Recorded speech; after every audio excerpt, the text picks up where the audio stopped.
we're fresh off the announcement of the Biden administration's American Families Plan, the new tax plan, which is obviously not yet become law, but nonetheless has some pretty significant implications potentially from a financial planning standpoint, right? So despite the fact that that there differences will emerge between what we see here and what ultimately will become law, now who knows how that will be, advisors nonetheless are going to have a lot of inquiries from clients, right? Yeah, I mean, that's what's, no matter what happens. Or how you think about it. Or Right, exactly. Your political position aside, right? The proposal gets floated out, right? Some of that might become law. There might be some permutations and changes, but the fact still remains that it's very topical. And changes are coming. Right, and changes are coming potentially. And so advisors are, it's actually, when you think about like advisors, they probably deal with some of the most career-changing regulations. Sure. Absolutely. Professionally, right? Mm-hmm. So how, as an advisor, put your financial advisor hat on. Yeah. And my question to you, Tom, is how do you stay apprised of this kind of change? Right. And I think, well, first of all, let's make a note that someday maybe I'll get a financial advisor hat and I can actually put it on. I think can you do that, Guthrie? Can you make one? We can try that. Get your fiber crew on it.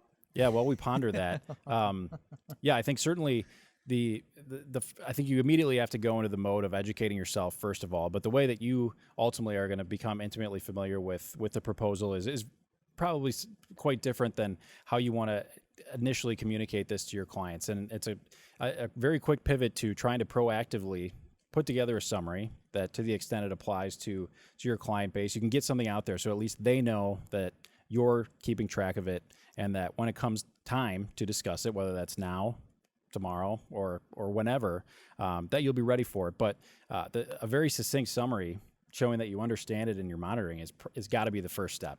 Sure. So, but let's pause for a second. So so resources, right? Yep. So you unearth those resources. Maybe it's a paid subscription. Something like a BNA or something free, like the Tax Foundation does a great job. They already have stuff out there. So that's great. Then you digest that and then you communicate that outwards. Yes. And what does that message look like? Well, I think aside from whether you feel comfortable expressing your opinions on it, I think it's the fact of the matter is that you need to figure out, based on your client base, what aspects are going to impact your clients the most, and then start to look at your A clients, your A listers, and probably do proactive reach outs and say, okay, these are the things that potentially could be impactful. So let's continue to monitor this, but we're looking at some potential changes next year for X, Y, and Z. And start to look at what that might look like. Are you going to redo the whole financial plan for all your clients today?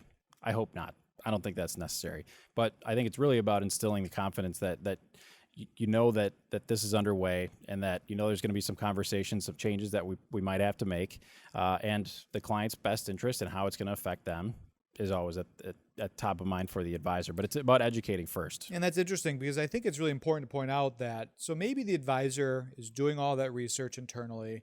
Maybe they have individuals within the organization that are doing that for them.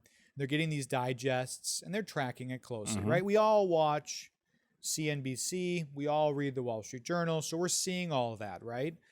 But I think you make a really good point, and hopefully advisors are doing this, or if not, they're going to adopt this. It's the concept of proactive communication. Yep. Saying, hey, we're keeping an eye on this for you.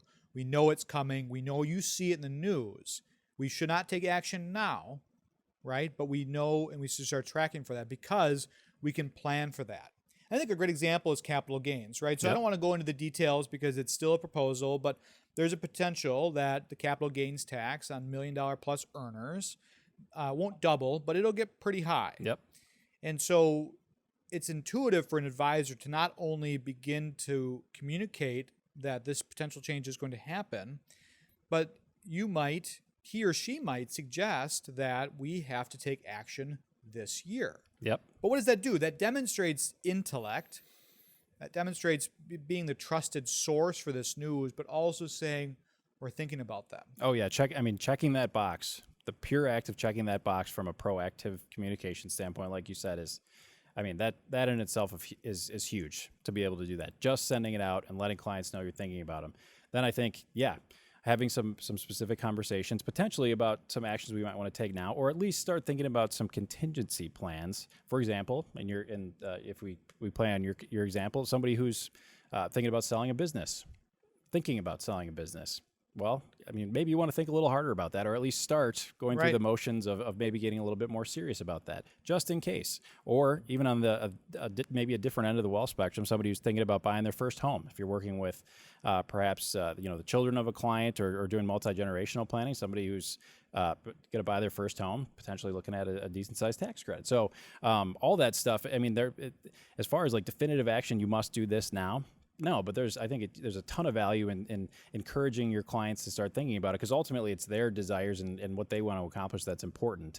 And taxes oftentimes can play into that, but getting them to kind of start thinking about certain things, maybe more than they were before, is a huge first step for sure.